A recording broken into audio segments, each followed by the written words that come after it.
Okay, a very good morning to all of you here. I am Serena Tan Abdullah, and I hope you find my session today on the emphasis on the explicit teaching of reading comprehension skills to learners on the DES Main Literacy Program beneficial and relevant to you. Just a brief introduction about myself. I'm sure Hamada had actually did a brilliant job introducing me, but nevertheless, I'm the Assistant Director with the English Language and Literacy Division, or for short, L, and I oversee the development, the enhancement, and the implementation of the curriculum at the DES. I'm also a lead educational therapist with 11 years of teaching experience supporting learners with learning differences. And I just want to add on to my personal philosophy as an educator. I strongly believe that each child progresses at his or her own pace, but the process that the child takes to reach the finishing line is what matters the most. And with that, I shall begin my presentation. Just a brief introduction about what the Main Literacy Program, or MLP for short, entails. MLP provides comprehensive and quality curriculum that support learners with dyslexia facing literacy challenges. Students are banded into suitable classes taking into careful consideration their learning profiles, ability, needs, and levels.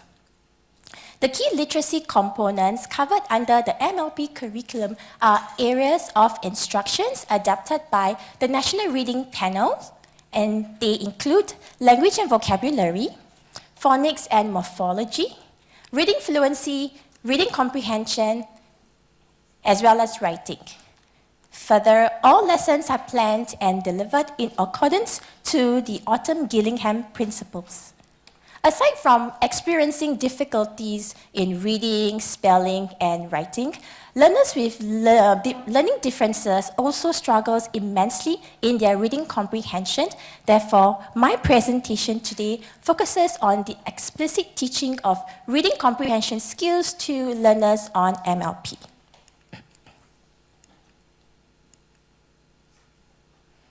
Okay, before I begin, what then constitutes our MLP reading comprehension curriculum?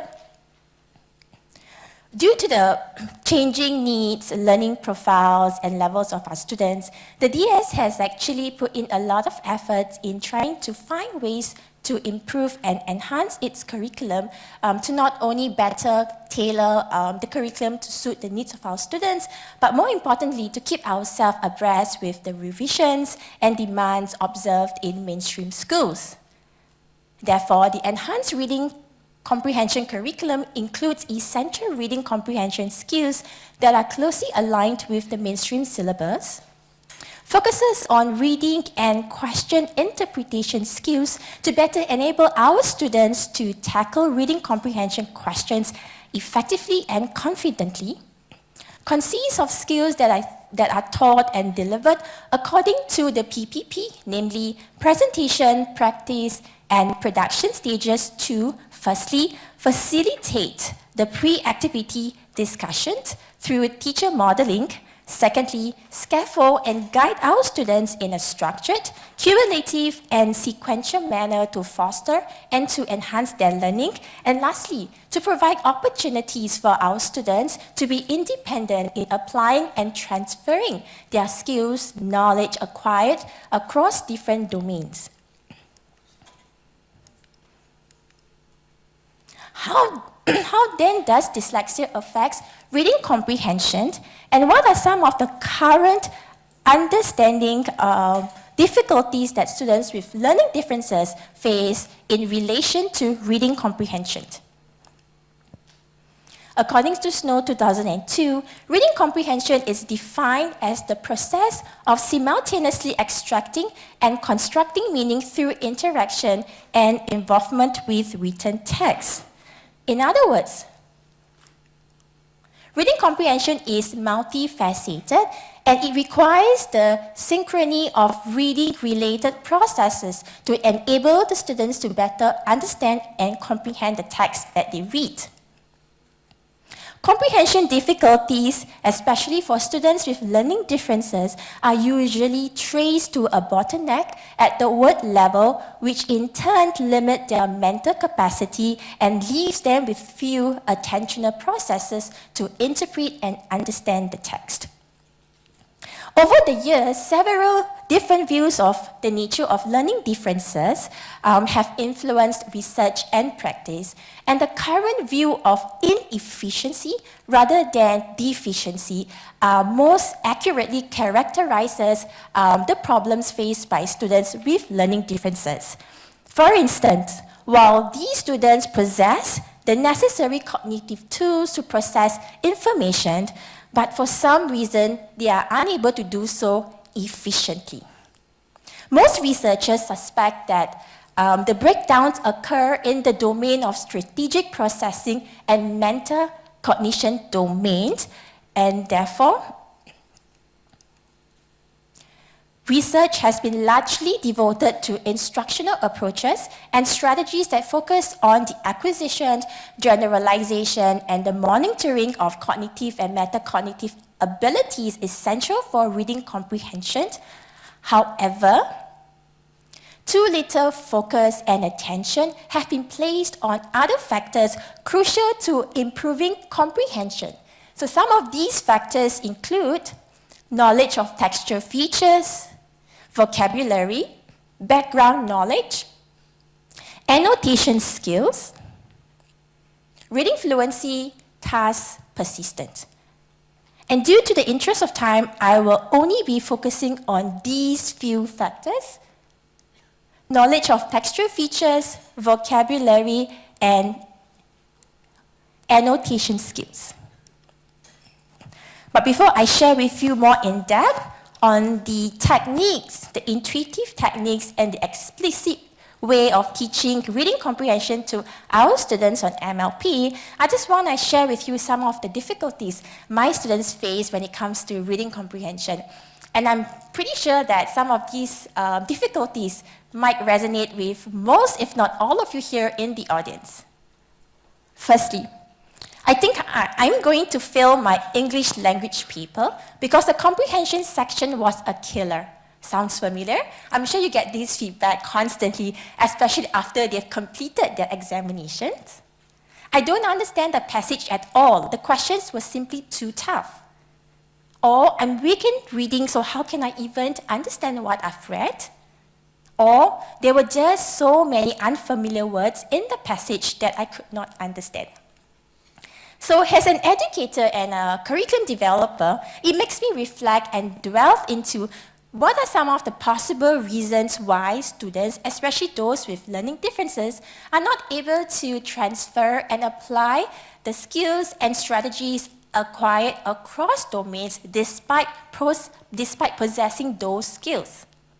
So I'm going to take reference from the Golden Circle theory. I'm not sure whether any one of you have heard about it. It is popularized by a leadership expert, Simon Sinek, which, by the way, was actually introduced to me by my director, Geeta. So before I proceed, I know that some of you might be wondering, why on earth am I talking about the Golden Circle theory? How has it got to do with my presentation? Because the Golden Circle theory apparently is a strategic management and leadership tools used by businesses and organizations who would like to promote and market their products and services more effectively. Well, the Golden Circle theory is driven by three very simple yet powerful questions, namely the why, the how, and the what. And I thought that how apt is it for me to reference this theory, because why, how, and what are also three very important questions that are typically and commonly tested in reading comprehension. So according to the Golden Circle theory, the order in which we communicate and convey information, starting with the why, followed by the how, and the what in this order, is actually very important, and that's what underpins the success of the model. So it got me thinking and reflect. as educators, myself included, we tend to be overly focused on the what of things. That is, we will get ourselves very caught up with only merely focusing on teaching our students the knowledge, the strategies, as well as the skills, but we often tend to overlook the how do we teach them to go about applying the acquired skills and strategies back to their work or across different settings. But most importantly, we tend to neglect the why, which is very powerful because it involves beliefs, purpose, and reason. So according to the Golden Circle theory, when we start with the why followed by the how and the what, that is what galvanize and prompt people to act, thereby increasing their motivation and task persistence. So I'm not sure whether you have tried actually explaining the rationale behind why you do certain things or why certain skills are being taught. If not, perhaps you might want to try and incorporate this model into your own teaching practices to see whether there's any observable and desirable learning outcomes from your students. Okay, so with that, I will proceed to share with you how in MLP we go about teaching reading comprehension skills explicitly to our students. So one of the ways that we strongly encourage our educational therapies when teaching reading comprehension is to empower the students with the knowledge of annotation. So what basically is annotation? So annotation is just simply a writing-to-learn strategies for use while reading any text. So how does annotating a text help us make sense of what we read? Basically, it makes us pay attention to the grammatical features that includes function words and cohesive devices other than just vocabulary to better understand and interpret the text. And why then is annotation important? Annotating helps students to reach a deeper level of engagement with the text. It promotes active reading, and it makes the reader's dialogue with the text a visible record of their thoughts that emerged when interpreting the text. And equally as important, annotating helps students to work out answers to their reading comprehension questions. So this is an example of my students' annotated text. So my students are taught how to use symbols and marginal notes for both surface meaning and deep meaning ideas to better engage with the text.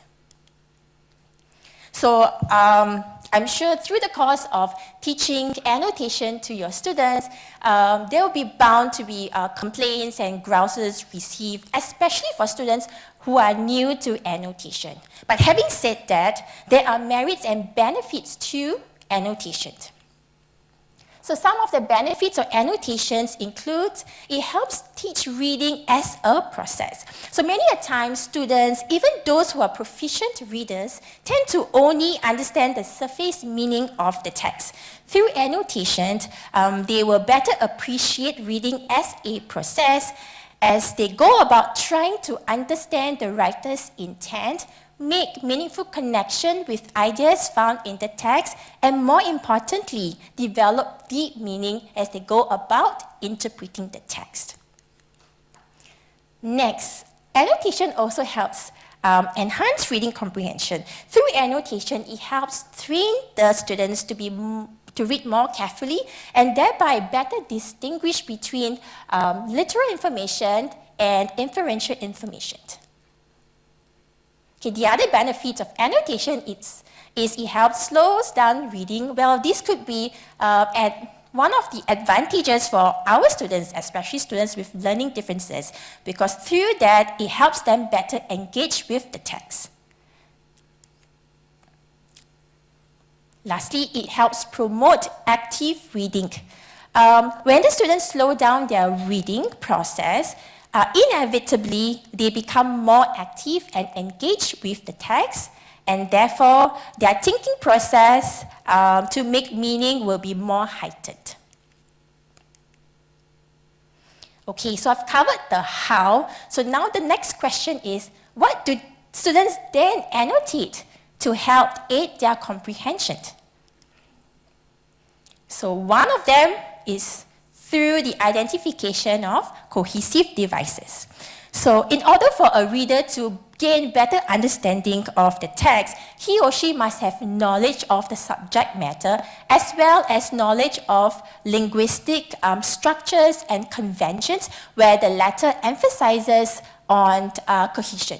So cohesion is very important both to the reader because it helps them better understand and comprehend the text. At the same time, it is also very helpful to the writers, as he helps the writers better create text that is easily comprehensible. Next, vocabulary knowledge. The relationship between vocabulary knowledge and reading comprehension is strong and unequivocal. So in other words, vocabulary knowledge contributes to reading comprehension that grows through reading experiences.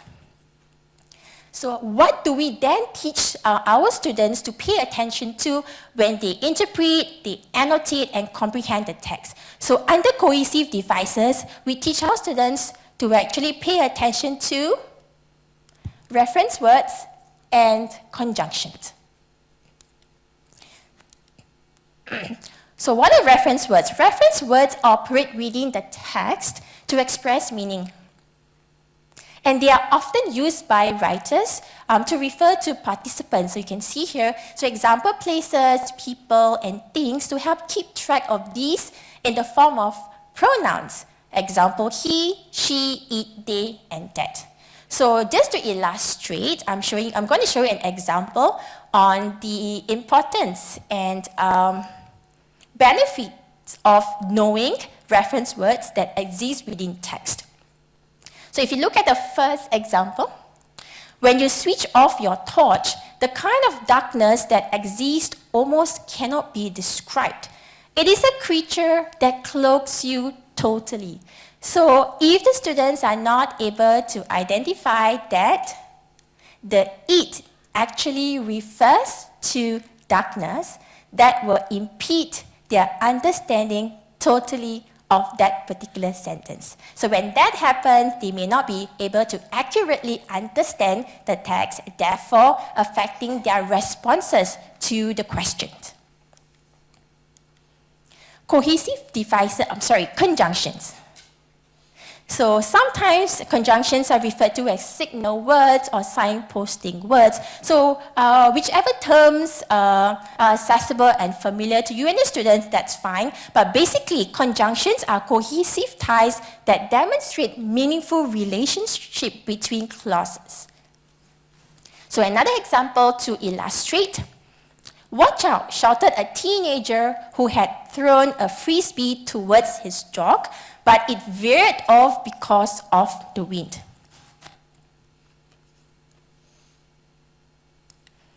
Okay, so let's say, for example, the students are not able to decipher the meaning of veered, but through the presence of the conjunction but,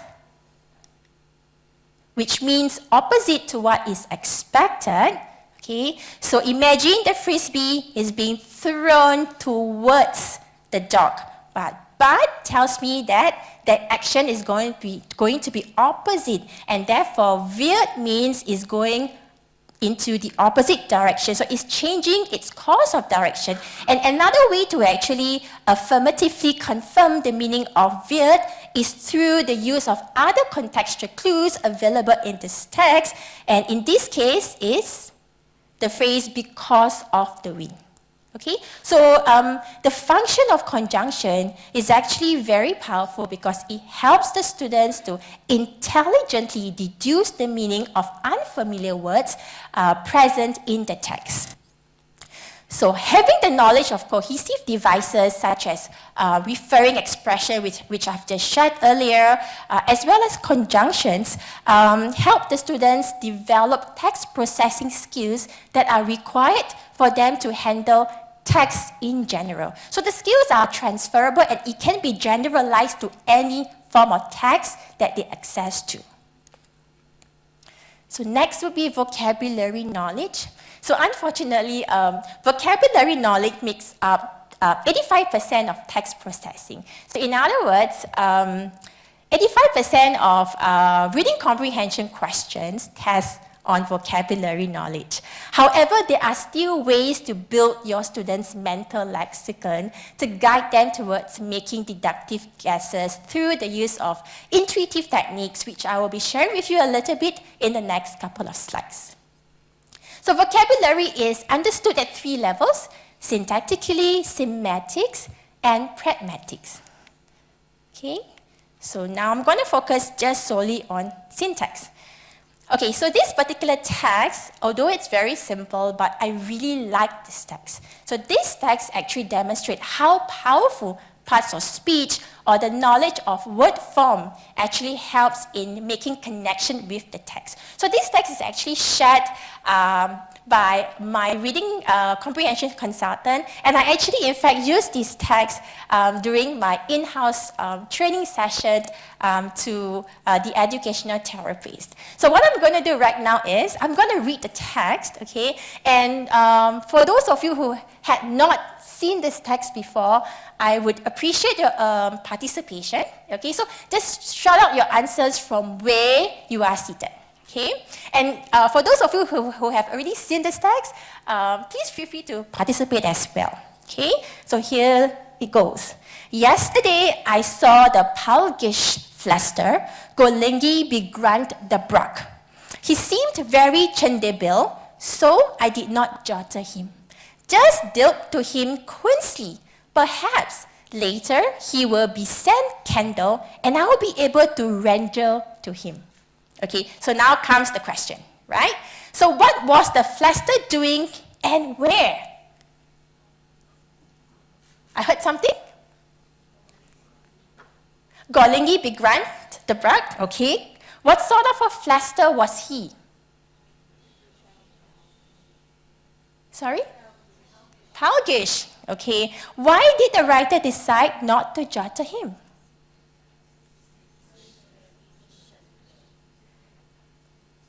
He seems very chendebil, okay. How did she dimple, rather? Sorry? Queensley, okay. So now, amazingly, all the answers that you've provided to these questions are accurate. So now my question is, when you see a text like this, filled with nonsense words, how did you manage to give me the correct answers? What do you think?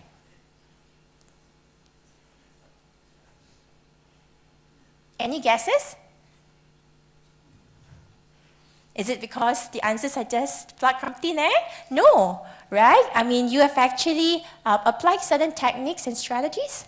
So in this context, because of the fact that you know the parts of speech or the word form that exists within sentences that helps you and that enables you to make deductive guesses and provide an answer as accurate to the questions required. Okay, so this is a very powerful text when I want to demonstrate the usefulness and the importance of syntax.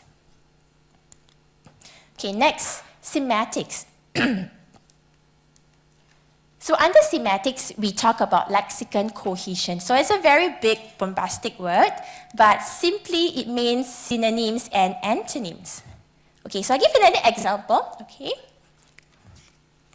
So exploring students, again, to synonyms and antonyms can help them draw meaningful connections and make deductive guesses. So if you were to look at the example, flash on the slide, on the screen, there is always a certain amount of danger to diving in strange waters.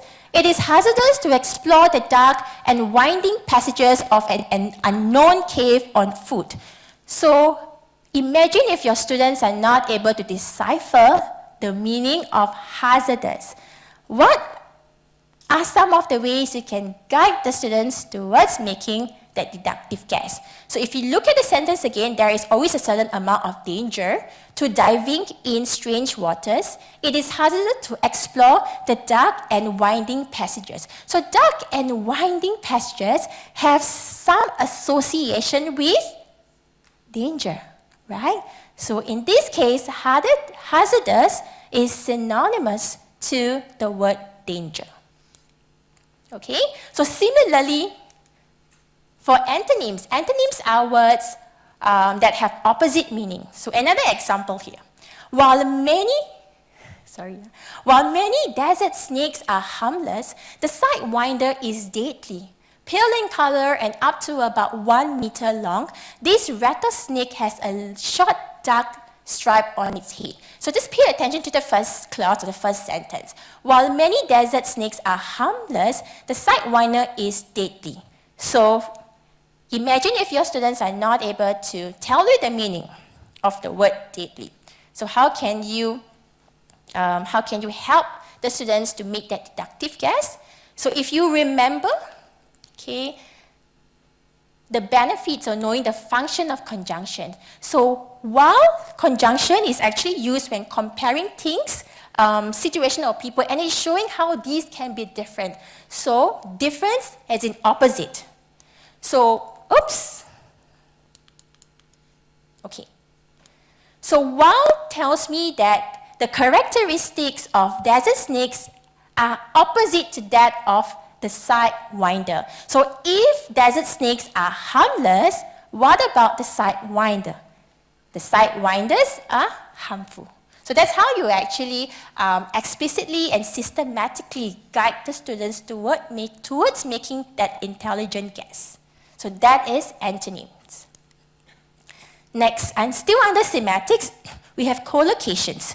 So collocations are connected words, or rather, how words form fixed relationship. So, for example, the word school. What are some of the words that are related to the word school? So we have teachers, students, subjects, co-curricular activities, education, classrooms, and the list can go on. So collocation is the basis of language and therefore should play a central role in language teaching and learning. And in fact, through collocations, we are able to expand the students' repertoire of vocabulary words. Next, connotation.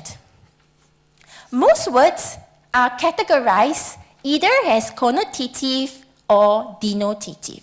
Okay? So connotative meanings are suggestive, which means to say that they are dependent on cultural, emotional influences or even social implication. On the other hand, denotative meanings are literal. So you can get the meanings from the dictionaries.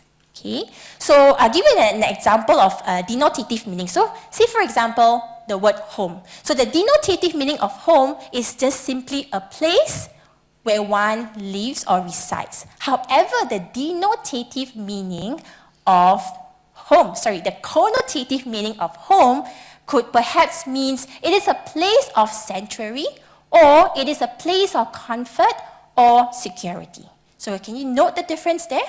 Okay, so connotation can either be positive, neutral, and negative. So if you were to look at the example of words here in the box, so nosy, curious, and inquisitive. So these words have somewhat similar meaning, but yet different because of the connotative expressions. So nosy has a negative connotation or association. Curious is simply just neutral. And inquisitive has a positive spin to that word. So likewise, for the word childish,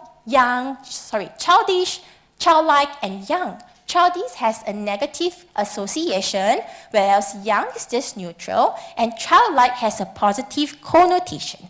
So knowing the different connotations enable the readers to accurately interpret the writer's intent and his whole notion of conveying his thoughts and ideas. Okay? Other than that, I also want to impress upon the point that there are some words that do not have positive association. So if you look at the example here, so this is the climb. Okay, on the climb, okay, it's not showing. Okay, on the climb, okay, on the negative side, okay, these three words, mule-headed, stubborn, and obstinate. So these three words are negative words. There are no positive association at all with these three words. But the difference is, even though they are classified under the negative climb, the difference is in the intensity.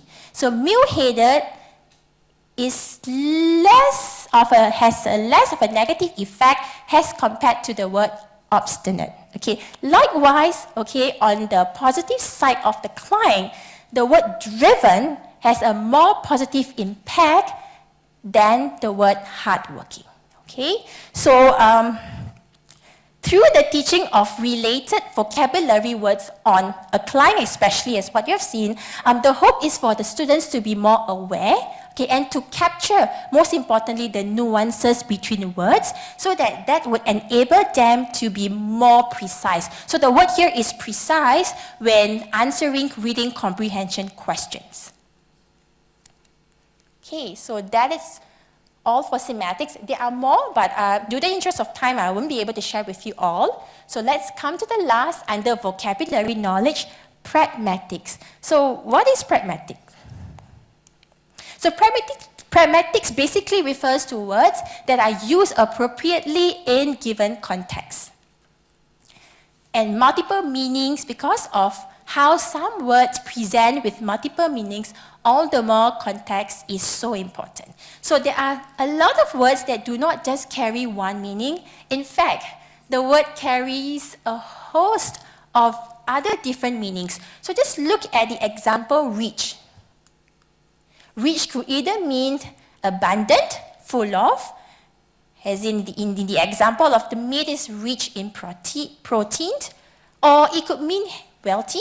The rich businessman bought a house close to $1 million to surprise his beloved daughter, or it could even mean great worth or value. So, for example, the farmers were delighted that they were able to reap rich harvest of crops this year, the best they've seen.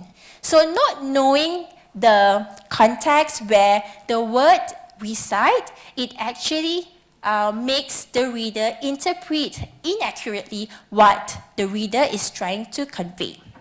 So by and large, comprehension depends not only on the reader's general background knowledge with regards to the topic at hand. More importantly, they need to be very familiar with the terminology and the vocabulary used in different contexts.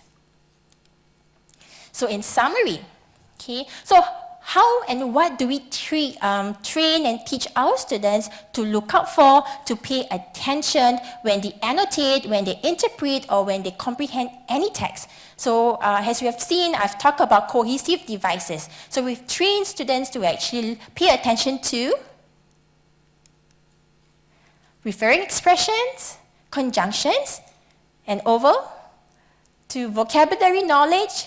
We train them to look for syntax of parts of speech, semantics, and pragmatics.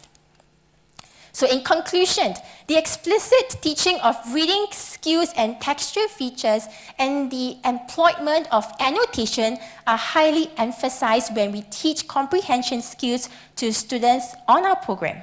In addition, opportunities for a more fluid discussion of text through teacher modeling, scaffolding of skills and strategies to better comprehend text are highly encouraged. Okay, so before I end this, my presentation, I would like to take a moment to acknowledge these people.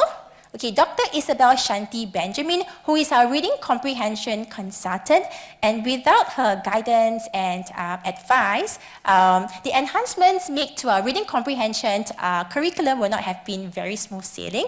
Geeta Shantaram, who is the director of L, and for her leadership and guidance, and most importantly to my dedicated and passionate team members, okay, my team members, okay, for their tireless effort in developing and